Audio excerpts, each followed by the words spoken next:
So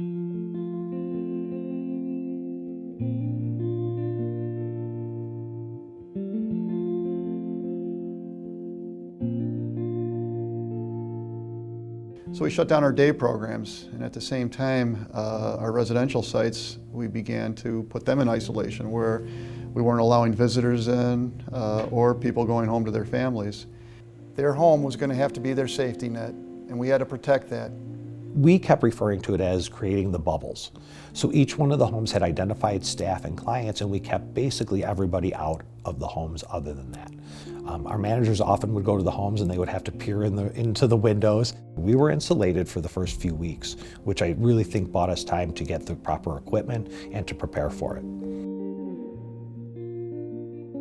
I don't think I'll ever forget that Friday afternoon receiving a call saying, you know, that we have a choice. We can either take our children out, but they cannot come back for an undefined period of time. To be honest, my initial reaction was, are you out of your minds? And then we took a deep breath and we decided to leave Ira at his CILA for a few days and kind of take it a week at a time.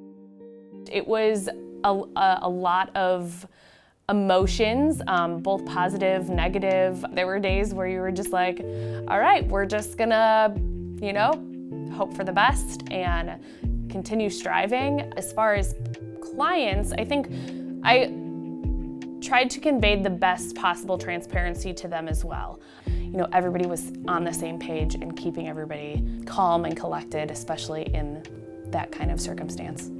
We first started to see COVID come in the beginning of April last year.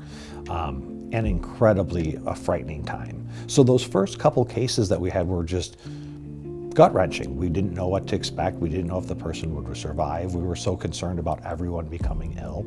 And the people we serve, quite frankly, are very delicate, have underlying conditions. When the clients got sick, every couple of days I would send out an email to those families letting them know an update. You know, staff were very diligent in communicating with me, the CILAs coordinator, and the nurse to give them their vitals. I mean, and that was happening every 4 hours and all of that. So taking those protocols, it was great to have such a wonderful team to work with, and that goes all around. That was the staff, parents, and, you know, my team as well. I was terrified that I would have 50 homes and no one would come work, and how would I do that? I don't have 50 managers that can go in an emergency. And in the face of this incredible fear, people got up and they went to work and they took care of folks. The way that staff responded, the staff that have the hands-on job, the work, the reason they did it, the love for the people that they're serving, the courage they showed was just incredibly humbling.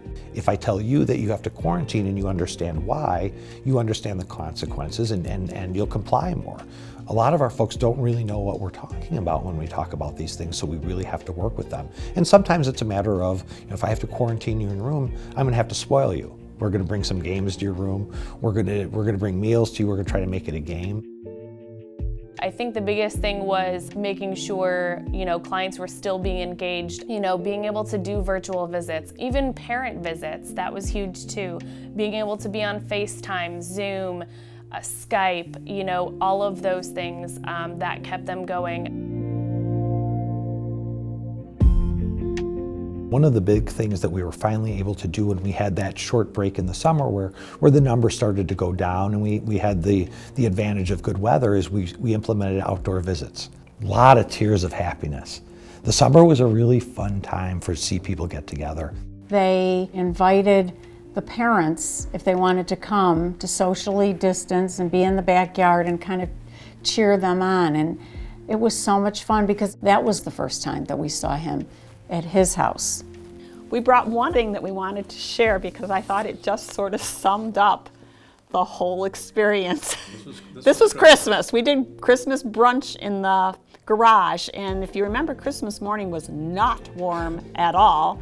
We had brunch casserole and we opened presents, and he brought out his little tree from his room and put it on the table, and we had the lights, and we did as good as we could do. And I think that kind of sums up the whole year, as you did as good as you could do. And we really feel that Clearbrook stepped up to the plate and did as good as you could possibly do.